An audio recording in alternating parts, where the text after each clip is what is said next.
we are in a different world. Us older people I would say 35 years and older, we have now stepped into a new dimension. And we haven't realized it yet. You see, all of this inflation, you see all of the price increases in real estate, the disrupting of the interest rates and all of this is a transformation that's going on. And typically the haters, people like myself, call this a transformation of wealth. The wealth is being transferred from the many to the few. But it's always been that. Yes, but those points in history, we didn't really feel the way we're feeling it this time.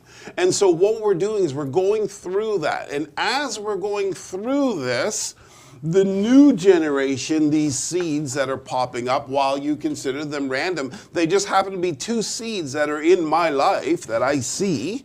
So whether you call them random or cherry picking, I only have a very small group of maybe that age of people in my life, maybe 10, and 2 of them have sprouted that way. They're making incredible money. I was blown away by that, and I started to realize that we are in this transformation. At least this is my belief. Then when I did this chart from 1953 to today, the people who were from 1953 to 1983, it took 30 years for them to see the prices of home get to the $100,000 mark. The $100,000? $100,000 mark. From 1953, okay. The Toronto Real Estate Board did not cross that number until 1983, 30 years after they started documenting the numbers. So imagine those people, pretend we're those people. We're not thinking that houses will go up to 200,000 anytime soon. So 1988 to 1983, in 5 more years, the price shot up another $100,000. They must have been blown away. Okay, so they were thinking there's no way that anybody can afford this, right? It took 30 years to go up 100,000, and then in 5 years it went up 100,000. Well, you would be in turmoil. Those people. Yeah, because your income didn't go up at that rate. But then after that, there was a huge setback. The setback went from 1988 all the way until 1996, the price actually went up and down back to $200,000. In 8 years later, you had no value change. It went up and it went right back down. And then in 2004, 16 years total from 1998 to 2004, it took to go up another $100,000. Then it took 6 years to go up another $100,000, and now we're at $400,000. To get to $500,000, it took 3 years. To get to $600,000, it took 2 years. To get to $700,000, it took 1 year. And then after that, from 2016 on, with the exception of between 2017 and 2020, every year, $100,000 increase, $100,000 increase, $100,000 increase every year. And I was like, whoa, wait a minute.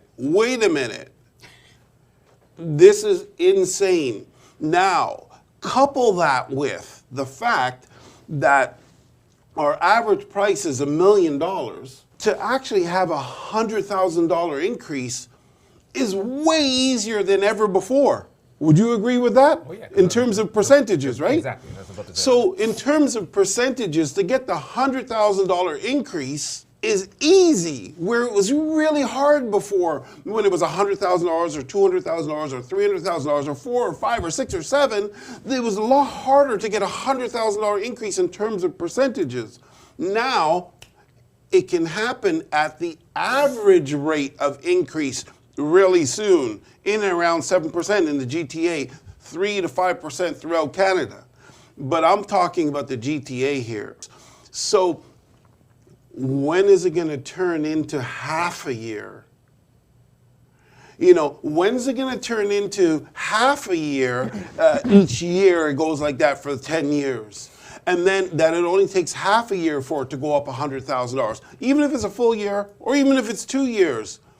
What the heck else can you do to save that kind of money each and every year? What can you do? So yes, it's hard to get into the real estate industry. Yes, interest rates are high, but where are you going to go and get that kind of savings every year, $100,000 savings every year? I'm not sure.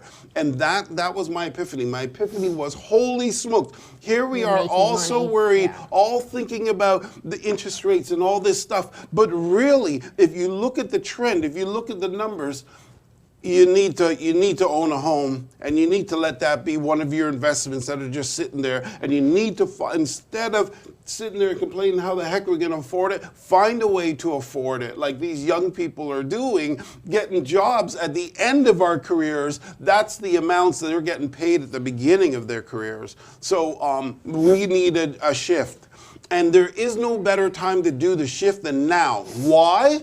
For all you people that are sitting there in your comfortable jobs, they need you. They can't replace you right now. They can't, because there's not enough people for the amount of jobs. So what I'm saying is that you can actually ask for more money, and the chances of you getting it is better now than ever. But take a course on learning how to ask for money, know how to give value, know how to, and talk to some other industries or some other, some of your competition in that, because I'm sure they would pay.